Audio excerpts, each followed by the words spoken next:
Hello there, ladies and gentlemen, boys and girls, children of all ages. My name is DB333 and welcome back to Hearts of Iron 4, the New Order Last Days of Europe as Novosibirsk. In the last video we started off, we're working on changing our alignment in the political compass right now. Right now we're off right. We're hoping to get to maybe lib right, I'm thinking, by the end of things. So yeah. We're preparing to do some stuff. Also, some guys are apparently trying to kill Pukrishkin, which is a little spooky. So we'll see how that ends up happening. Seva scans the plaza, marketplace, a rural community not too far from Novosibirsk. Do I want to exercise these guys? Alright, they're greens. So yeah, we'll exercise these guys. Only a few peasants set up their stalls this early in the morning. Terrible security hazard for the president of the Federation to be in public for something as mundane as meeting. Yet Seva also knew that in Novosibirsk, a little display of trust often went a long way. The soldier looked down at the reinforced limousine behind him. His boss was no doubt thinking about the meeting ahead, or thinking about the other meetings of the day, or not thinking at all, daydreaming about whatever it was that a Siberian falcon occupied his mind with. Seva knew he couldn't keep up with his boss. That was why the boss was, well, the boss. Another dark limousine. A lone man came out of his car, came around the car, hands empty. Seva stepped forward, his hands away from his own weapon. "Mr. Chernyshevsky?" he asked. The man shook his head. Opening the door to reveal his own boss, a short, stocky type. Seva recognized the man, a former military intelligence analyst. Behind Seva, the door opened. President Pukrishkin emerged from his vehicle. Any tension from the meeting evaporated as bodyguards stepped aside and the two powerful men shook hands and exchanged formalities. Seva soon found himself holding a crate of documents. Chernyshevsky's bodyguard held a manila folder. What was in it? Pukrishkin often gave money or financial insiders news in such courtesy calls. Chernyshevsky was an up-and-coming Silovik, a man with a growing network of his own. It was good business to pay respect to men of his caliber. The conversation over, Chernyshevsky disappeared into his car and drove away at high speed. Seva took notice of the riflemen on the roof, relaxing their stance. It paid to be prepared for anything when one worked in the business of presidential security. The bodyguard sat in the back of Pukrishkin's car, allowing him a moment of rest. His boss looked in a particularly jovial mood. Leafing through the intelligence reports, the president smiled contentedly. "Seems that old man Pasternak is on the move again." "War, boss?" Seva asked. Pukrishkin shook his head, smiled. Not war, but perhaps the end of peace. Russia's waking up, keeping an ear to the ground. Right, but yeah.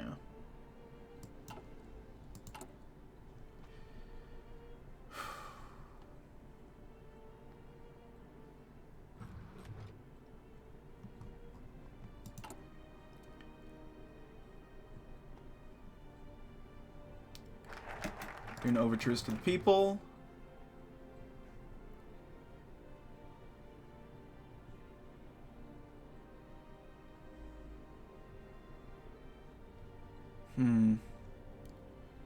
What do we want to do next? Let's work on the internal situation, I suppose. The internal situation within the Federation has continued to deteriorate in the recent months. Leftist revolutionaries have tried to undermine the stability of the state. Their methods of doing so have become increasingly heinous. The government will have to make difficult decisions on the freedom of the people in order to take a harsh stance on such dangerous dissent. Once the internal situation has been dealt with, we must hope that the regime will be strengthened enough to turn our attention to our enemies that threaten the region. There we go. Mikhail walked back to his home in Novosibirsk from the market. On his way out, he'd stopped by the newsstand on the corner of the street and purchased the newest copy of a Novosibirsk Gazette. He'd been pleasantly surprised to see a new privately owned broadsheet at the stall. He had grown used to the state press and its patriotic drivel. Now, though, he could properly enjoy an unbiased paper run by right-thinking Russians telling it as it is. Sitting at the fireplace with a cup of tea and a newspaper felt quite nostalgic for him. On the front page was a paper of striking workers surrounded by corporate security forces. The headline read, "Sibir Workers Strike, Blood on the Streets." Intrigued, he read through the report. Apparently, workers at a Sibir plant went on strike for higher wages and ended up rioting and killing several Sibir guards. A unit of the army had been called to quell the strike and it ended with several dead and wounded. Mikhail couldn't help but be shocked. For the life of him, he could not understand what would compel those workers to strike, let alone violently. Life was better than it ever had been in Novosibirsk. He had plenty of food on the table every month, his business was doing very well, his wife and her friends had all the time in the world to gossip to their heart's content. Life was good in the Federation, so why were the workers so insistent on complaining? After all, if I'm doing good, so should they. Right? Increase our collectivist leanings. Very nice. Let's check Tomsk. How we doing here? We're going pretty quickly in that direction. Let's check the compass. We are right on the right axis. Oh, no, wait, we're ticking back up.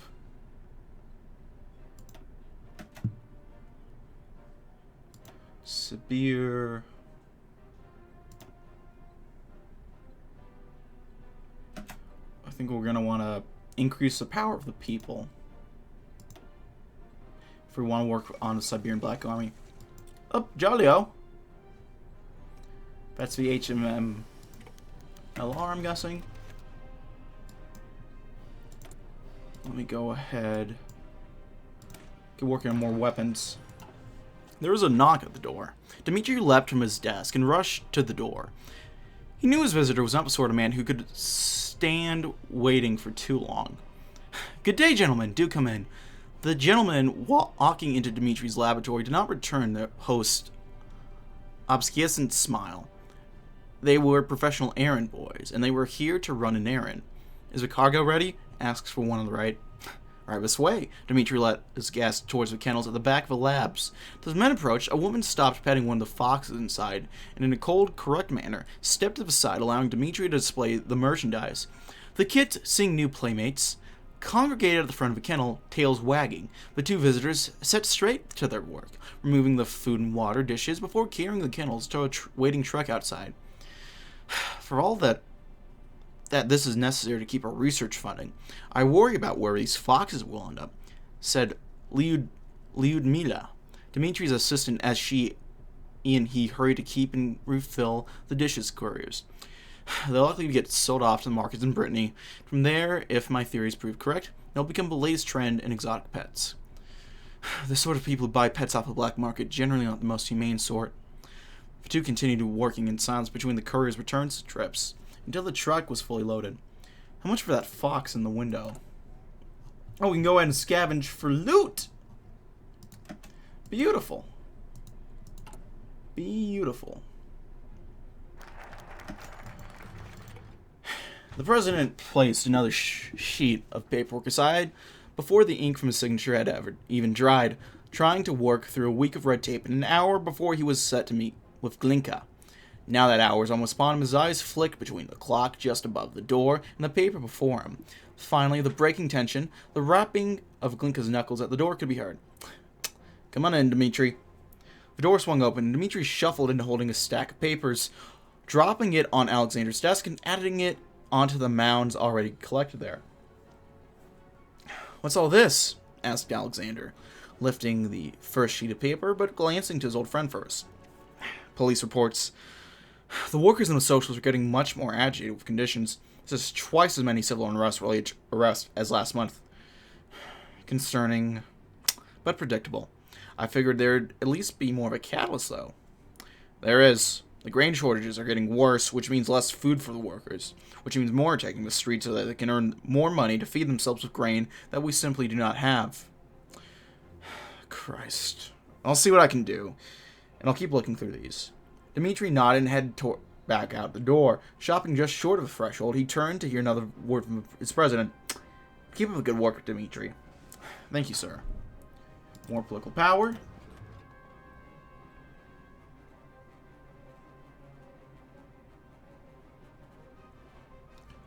Let's go ahead and expand the security agencies.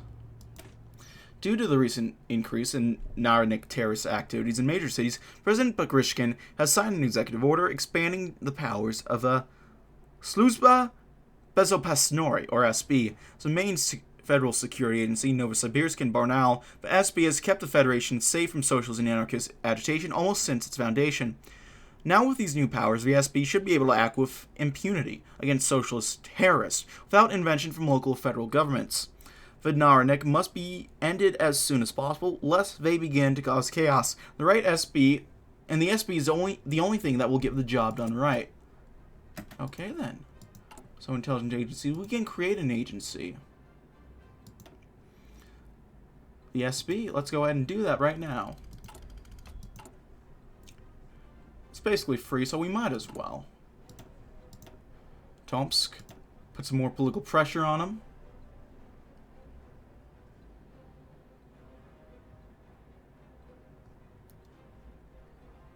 What, they're aligned to Siberia, right? I'm just making sure. I've already seen this.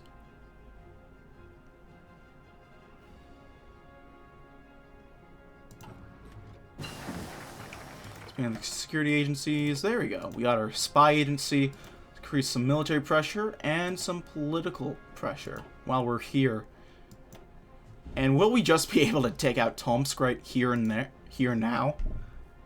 If so, holy crap, this is incredibly overpowered. Let's meet with Shukshin. The president of the Federation, Alexander Pukrishkin, is to meet with the mayor of Barnaul, for there has become a need to discuss the issues that are key to the lives of the people of Barnaul, the future strength of the Federation as a whole. Barnaul is rich in agricultural food that is desperately needed in overpopulated cities throughout the Federation. An agreement must be made between the two parties, otherwise both their prospects will be bleaker. We must hope that Pukrishkin finds a beneficial settlement with the mayor, for the betterment of both their people. We can sure as shit hope that works out. You have a 10-day cooldown.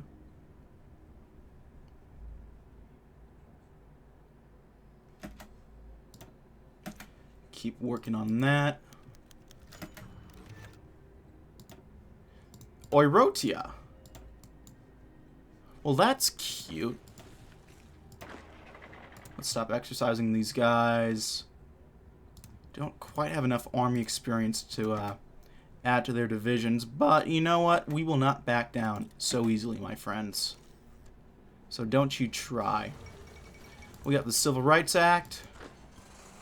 Very nice. Oh yeah, they're floundering.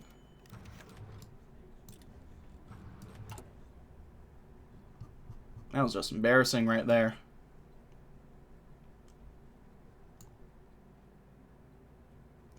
Increase more worker content. There we go. We have it at a low level.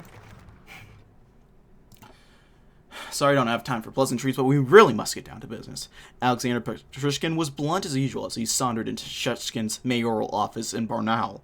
The president was there in person to negotiate for further grain imports to the city in light of a growing threat of famine in the capital. Of course, Mr. President, Shukshin nodded, gesturing towards a seat across from his desk, which Pukrishkin quickly filled. People are dying, Mayor. This needs to stop. Right. How much grain do you need? How much can you give me? Not enough to any famines, but enough to last you until we have a more stable supply, certainly. It's really not entirely my grain. Several businesses moved into the region, bought up the farms, which makes securing food for state and moving it considerably harder. It's important, Vasily. Christ, I'll see what I can do, replied Shukshin, picking up the phone and sliding open a drawer full of various app paper scribbled with phone numbers. This may take a bit. I'll get back to you with some numbers soon enough. Get some conservative democracy support and some political power. Beautiful.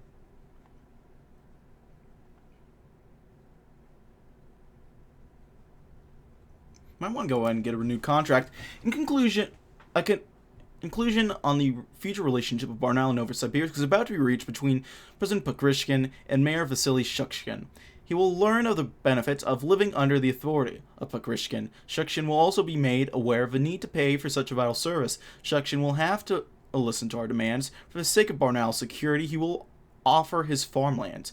Further fields of Barnaul will be used for the betterment of the entire population of Federation, not just the people who live under the mayor.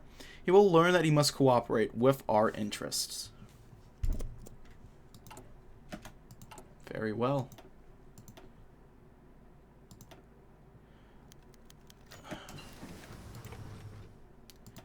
May I interest you in a drink?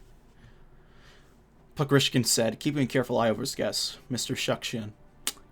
They sat in the living room of the president's house, and the walls sounded the clanging and clittering of daily vagaries, while the fireplace before him crackled, radiating heat and light. He looked like he could use them. Indeed, you may, Shukshin said. My throat is parched, he laughed. The farmer expects an order, and I'm afraid I don't have the voice for it. It's tough being a mayor, he met Pokrishkin's eyes, but I imagine it harder to be a president. Pokrishkin gave him a wry smile. You don't know half of it. The president of the Federation unscrewed a bottle of vodka and poured its contents into shot glasses. Handing the other to Shukshin, he raised his cup to eye level. To the Federation.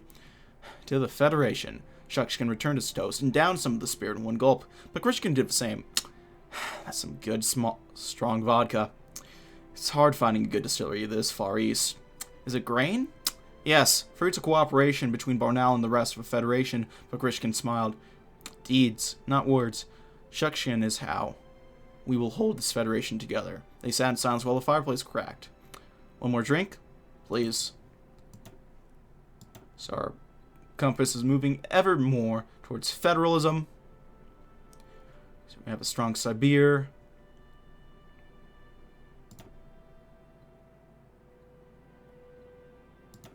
Let's slow over the power of Titan. We don't quite have enough PP to increase the strength of the people.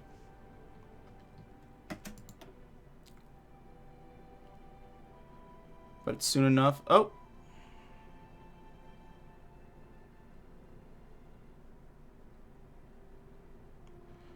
So it does decrease with every month. That makes sense. So I really have to focus on like one at a time, it seems. Or be very careful of how we end up delegating all this. I'll pay attention to who they end up putting in. The gymnasiums follow suit. Okay, they're going with modernists. We might wait a while so we can get some factories going. Ooh! This morning, a bunch of horsemen in a caravan from Orotia stopped by while doing some trade outside of Iskitim. While the supplies they brought over were well needed, the Orotians brought a peculiarity with them. That is, one horseman was carrying an American flag. The traveler looked both incredibly like he belonged with the caravan, and yet incredibly out of place due to his body language and general appearance. Regardless, he was trading alongside our citizenry and seemingly happy. And then he ran into some soldiers who he did not stop talking to. My name's Steve, and I'm a tourist from America. I've heard about the aircraft plant here, and I've seen some of your planes soar all throughout this part of Siberia. They're absolutely fascinating to me. While his Russian was rather broken, he could barely hold a coherent conversation. He was traveling with a native who explained his situation. Zoya, as she was called, gave context to Steve's stories and expressed his desire to travel the Russian warlord states in order to document his experiences. Of course, the soldiers wouldn't pass on an opportunity for some entertainment. They offered to take him to the capital, where they would commandeer an aircraft. Steve and Zoya generously accepted. The soldiers decided to drive him to the capital. While on the way, Steve was spinning eccentric, heartfelt tales about his previous travels from eastern Siberia. This enchanted most of the soldiers, yet two of the most serious of a bunch, Evgeny and Anatoly, were infighting about which plane to take the young American. And I'm telling you, Anatoly, he would love the old Soviet Il-10. Americans eat that stuff up. Nah. Our Marikansky love fast and dangerous. We should take the new jet plane that Alexander was working on. After much debate, the two come to a consensus with the other soldiers alongside Steve and decide that... So this is related to a event chain that starts in America. It's the guy... I think I read this in my series. He starts off in Anchorage, which is somewhere... There you go, Anchorage. And then he goes all across Russia. So he survived at this point to make it to Novosibirsk. So, well, we'll send him on his way. The American would love a vintage Soviet plane. Let's get some more research speed. Beautiful. Do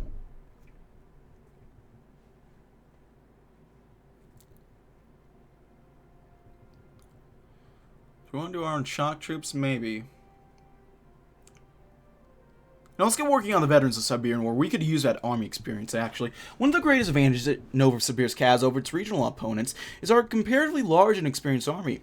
An army whose soldiers cut their teeth on the front lines of the Siberian War before our eventual succession from the Republic that has since shrunk back into Tomsk.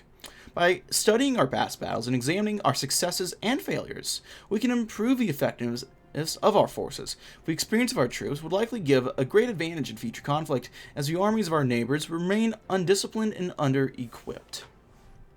There we go.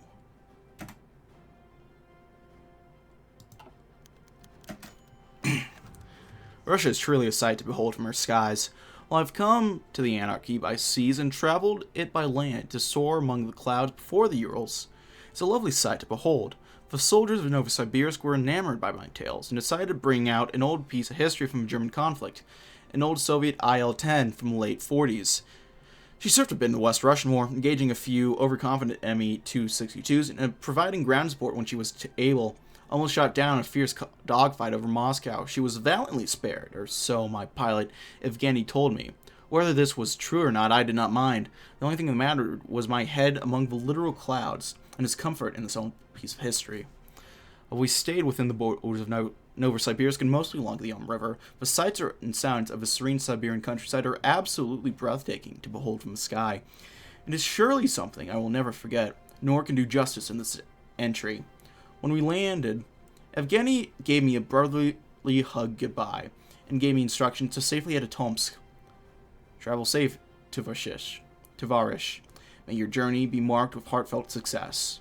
Those words were echo in my heart for a very, very long time, and the appreciation deep in my heart can never be expressed finely enough. Just slip the surly bounds of earth and dance amid the soaring birds. There we go.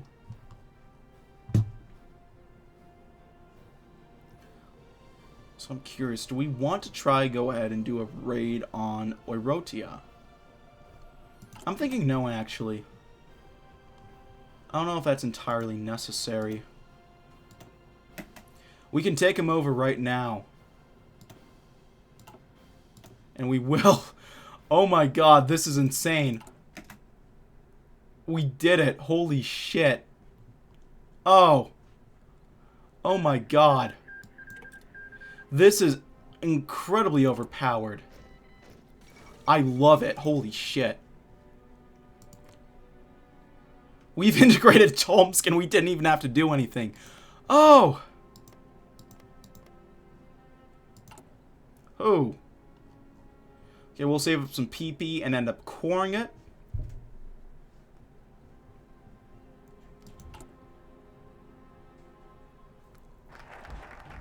Veterans of the Siberian War. Gentlemen, it's an honor to have Mr. Suvorov, a veteran of the legendary Siberian War, here with us today. Please welcome him. The applause as a respected veteran rose from his seat was much louder than when the seemingly irrelevant commander had stood up to introduce him. After greeting his old friends, he sat down to speak to the young recruits about his experience. Questions after questions, he answered them all directly and with honesty. Mr. Suvorov, how did you come to be an instructor in the Federation's army? One of the soldiers asked. Veterans was quick to reply. You see, back when I was in the army, things were not so bright in these lands. The old Republic was fighting a seemingly endless war against the Yagoda's hawks, but it was failing and I felt like I had to do something about it. That was when I met President Pokrishkin, who was one of the few to look at the situation not through an overly idealistic lens. He was interrupted by someone asking if he had really met the president, but he shrugged it off as not too important. He was planning to bring peace to Novosibirsk and Altai, and I decided to join him in the endeavor. As you know, he succeeded, and here we are. Mr. Suvorov, is it true that you fought off a communist tank on your own? That is a real story, yes. We'd been in the forest up north when we were attacked by a tank unit. I was away from my platoon, but I was quick enough to grab an old tank weapon and fire it. Unfortunately, the others were not so lucky. One of my friends died trying to distract an invading unit. There is silence for a moment. But the mission was still successful. With sacrifices like these that got us to where we are now, sacrifices like these that will be necessary to restore order of a nation once and for all. Any other questions? Old soldiers never die. You might say that heroes never die. Hee hee hee. I get some motorized APCs. Wouldn't be too bad. We could train some elite troops.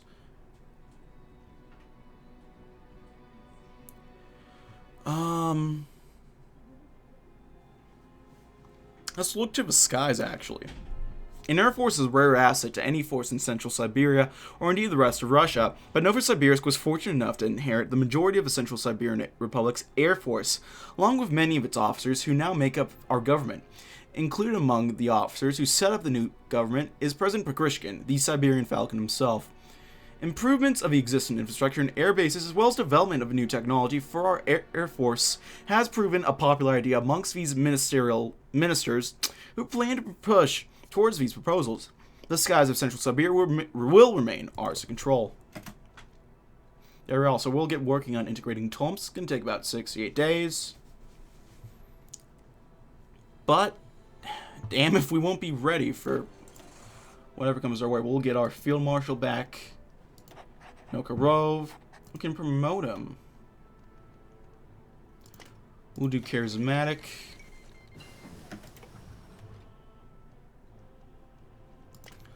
Offensive will be good. War in the desert. Manjiang peace versus the PRC. Yeah, they're favoring the Russians.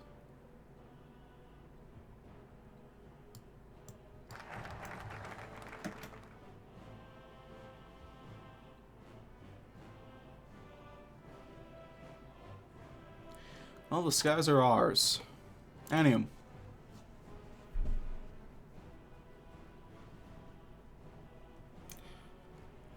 Let's get our own shock troops. Our generals devised a plan to expand the scope of our armed forces by investing in special training designed to improve our units' ability to strike fast and effectively into opposing armies. These soldiers will be skilled in breaking through enemy front lines, limiting the amount of damage future wars will have on our army and citizenry.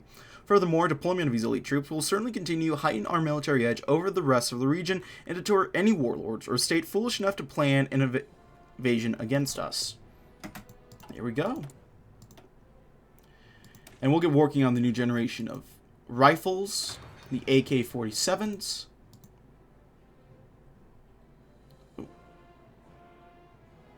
Autosave, that's right. We can go ahead and scavenge for loot.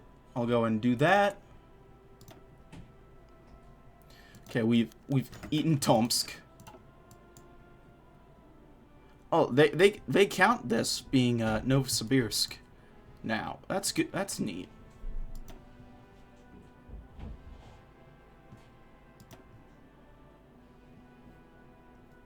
Could go after Krasnoyarsk. What about Kemerovo? We really might want to go after Kemerovo, actually. As Ahmet Khan Sultan soared above the lands of Federation, one of its new aircrafts, he could help but think that from such an elevated position, they looked a little different than from those of Crimea.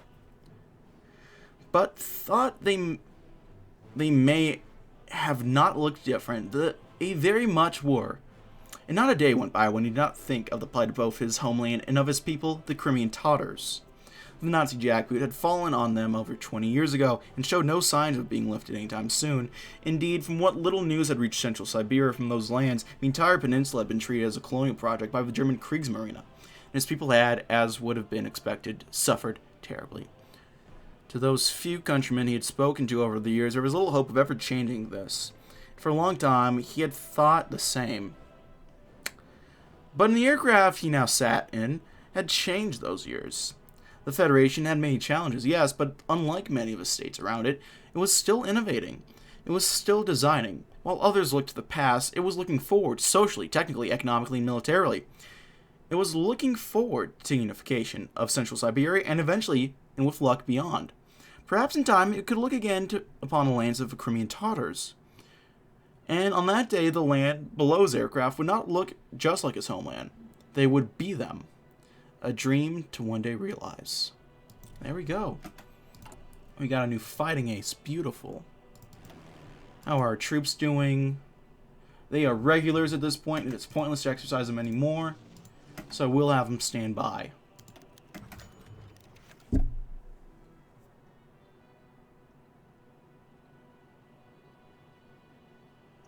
I'll pause so you guys can read this. I've read this in the Tomsk LP before, so I'll let you go ahead and check it out. A haunting tale. And a nasty hit to fucking political power. God damn it.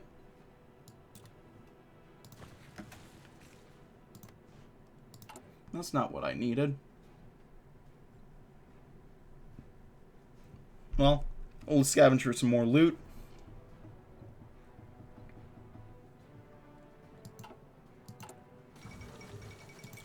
Oh God, help us all.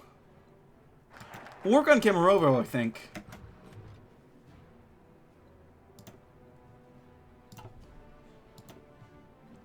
Go ahead and integrate the Mad King. We'll work on the security question. Law enforcement has steadily become more and more difficult as tensions between the government and political agitators has led to terrorist attacks which are suspected to be orchestrated by rebellious socialists. These cowardly actions have caused a great deal of domestic instability, which cannot be allowed to continue. Security will have to be improved in order to combat the threat of a terrorist to pose to our future. The state will have to make these changes to maintain law and order.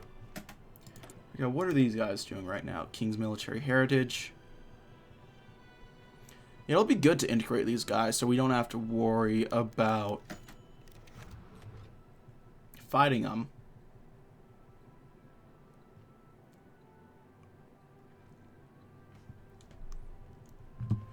Looking on to discuss, General Vasily Margolov reviewed the airborne troops before him. While they were certainly finer men than most of the Federation had to offer, that certainly didn't mean much. They were relatively out of shape, possessed outdated equipment, and most of them were simply outrageous to any general with good sense, which Margolov liked to consider himself to be. If he didn't know better, he'd swear that some of these men were more rat-eaten than their parachutes, so that also wasn't saying much. They needed modernization badly, especially in these times, with the Federation surrounded by enemies and potential enemies. There's no question about that. The only question was, how should he go about modernizing them? Their training was the most obvious need of reform, so he certainly could start there. Even if he were to acquire the finest materials, they would be no good in the hands of men unworthy of holding them. One of the airborne troops was startled awake by his passing, nearly falling over, and Margolov glared at the man in contempt. This was certainly going to be a long and arduous journey. At least it isn't too late. There we go. Siberian Black Army. Shoot, let's go ahead and move our troops over here. The Independent Labor Party, okay. Do we have... We're still coring it.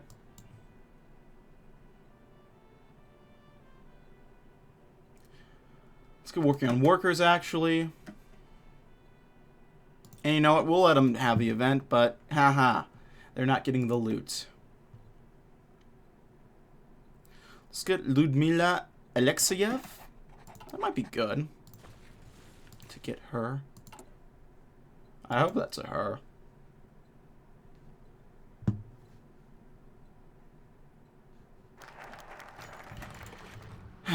It was far from usual day for the everyday people of Novosibirsk. Confused glances and shocked stares were aimed at the new presence on the streets, gazes which were quickly turned away once they were returned. This was the police, they thought, yet not the police they knew. They were better armed. There were a lot more of them, and they looked downright mean. It was clear that they meant business, and in Novosibirsk there was a little more valuable than meaning business. Excuse me. A few of the people whispered here and there. A friend of a friend had said this or that about the government wanting to eradicate terrorism, that the police presence was to keep an eye on the ordinary people that the Narniks blended into so easily. Soon the whole street knew the news, then the streets nearby, and by the end of the day, everyone in the city knew that they might be unknowingly watched at any moment. For once, all the complaints of the citizenry was silenced, all their usual bravery frozen in plain. Instead of the usual dissatisfaction of the age, they felt something they hadn't in a long time. Fear. Every boot that hit the ground, every glare shot at a gathered crowd, every officer placed in a key position to keep watch as all manners of people passed by, served only to reinforce that fear. A sort of dread comparable to being caught in a spider's web with no escape. As the days passed and people grew used to the officers, however, the sense of fear settled down into the feeling of security, of protection. The spider's web had begun to feel more like a safety net for the common person. As for the uncommon person, the Narnik, the spy, the common thief, the spider quickly began to feast. And when screams soon silenced were heard at night, nobody questioned why some officers needed their uniforms cleaned. It was better that way. A secure federation is a free federation, after all. So what about anything with the investigations? It seems not. Oh, you have to do this in order to start investigating. Okay. That makes sense.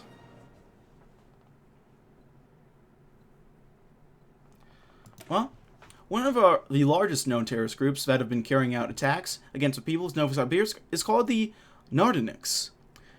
This group is composed of socialist agitators who are attempting to topple the Falcons regime. They've perpetuated the violence within our borders for too long. They will have to be dealt with directly. First, we will have to investigate the movements of the group to begin to understand how it functions as well as who's involved. But shortly after that, we will have to start clamping down on their atrocious crimes.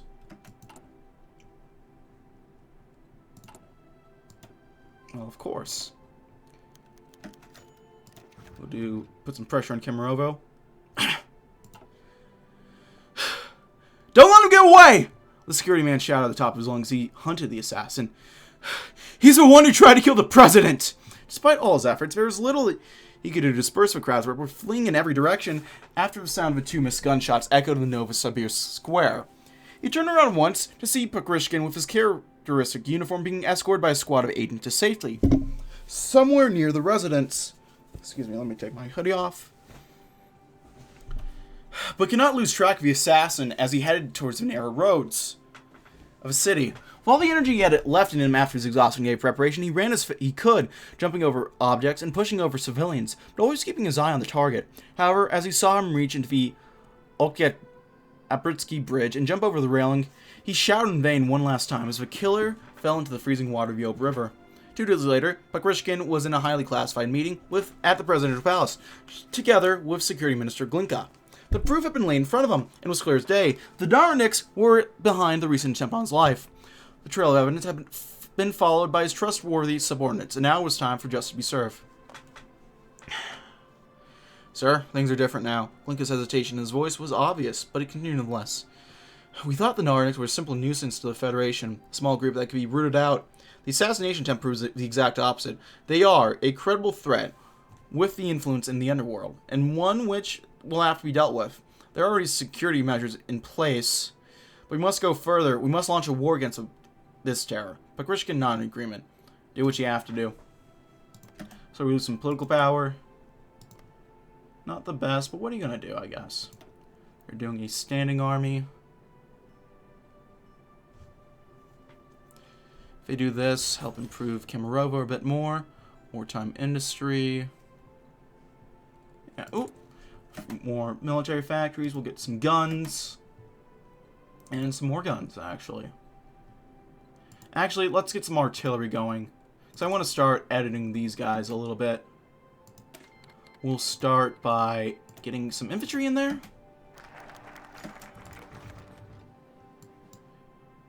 And then we'll introduce these guys. Start working on 20 widths. Glinka came to the stage and reached for the podium's old microphone. In front of him were tens of security service officers. Some he could recognize from Federation's first days, when it separated from failed CSR, and they were the ones with distinctly more medals on their uniform. Others, younger in age, were less decorated, but one could see their eagerness to work in their eyes. My fellow NSB members, a living threat has appeared, one that is threatening to tear apart that which we have worked so hard to build. Lincoln knew he had to speak decisively to get the message across. The Narniks, unconvinced by our noble state institutions, continue to wage a campaign of terror and have, in fact, ramped up their efforts, as it has recently been made clear. It is our duty to restore order to these lands and eliminate the Red Menace before it eliminates us. President Pakrishkin has outlined specific measures through which we can fight these radicals. As leading NSB officials, it is your duty to implement them. Thank you, and God bless Novosibirsk and Altai. Throughout the next weeks, the security service got to work. Hundreds, if not thousands, were arrested, sometimes due to blatantly clear socialist connections, and others due to mere rumors. In the dark alleys of the biggest cities, as well as the mountainous countryside fit for resistance cells, many were caught occasionally, even after being ratted from civilians. However, inside the government and the agencies, there was still the sense that this was the beginning of something bigger, a general campaign against this terror to rid out the Narniks once and for all. The question is, will it succeed? So we'll get some decisions that we can go ahead and unlock. Okay, so it's going to be... We're going to need some command power. Command power, yeah.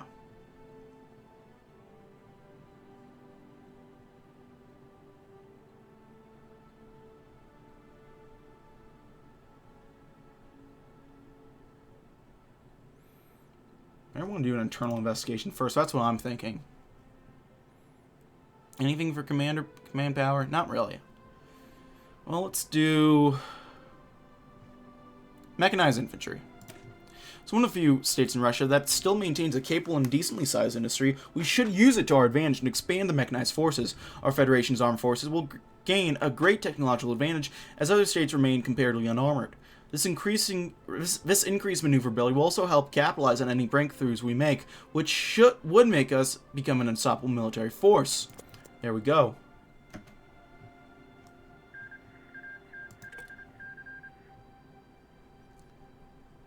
So we have about 200 days. Shocking terminal events. Well, these guys are hanging in there. We have to worry about them now. I haven't played in this region since, you know, it got its new content.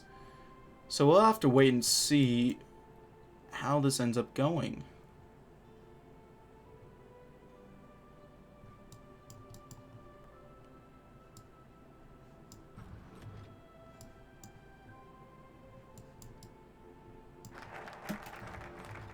Okay, there we go. Okay, so that's a new focus tree. We'll check this out.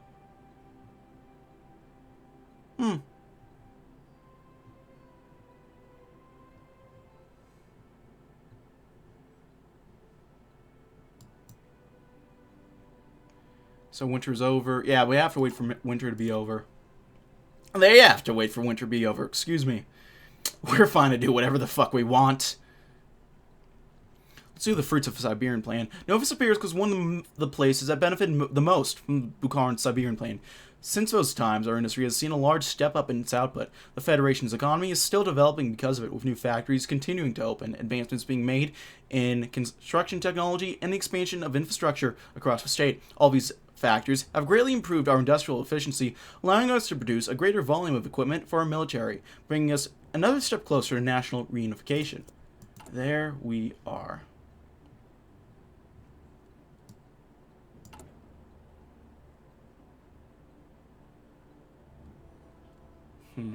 Our war support isn't helping matters out too much. Kemerovo will boost over there.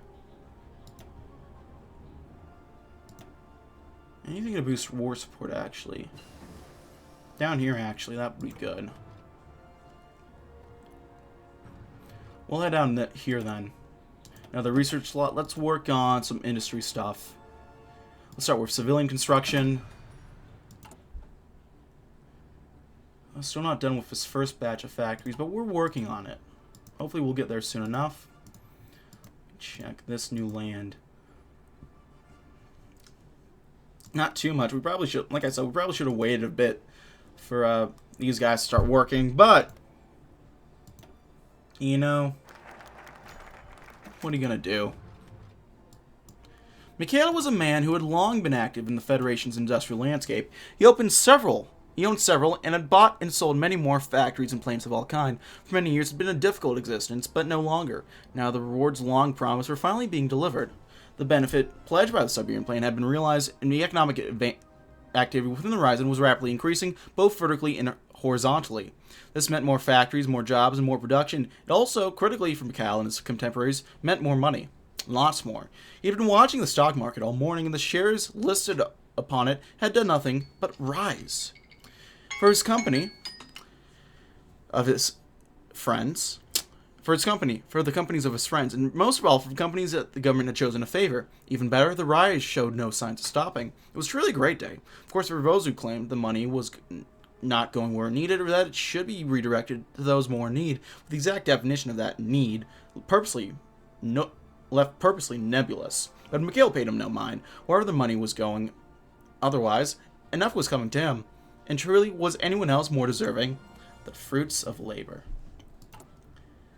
Alright, let's go ahead and do an internal investigation. The Narniks have seemingly developed a presence almost everywhere in Novosibirsk, even within their enemies' ranks. It was not long ago that socialism was Russia's prevailing ideology, after all. There are those among the officer class that wish they were leading a Red Army instead of their own. Security organs, infiltrated with terrorist threat, will naturally be ineffective at fighting this, and we need to prove that no one, not even an officer, is above the law.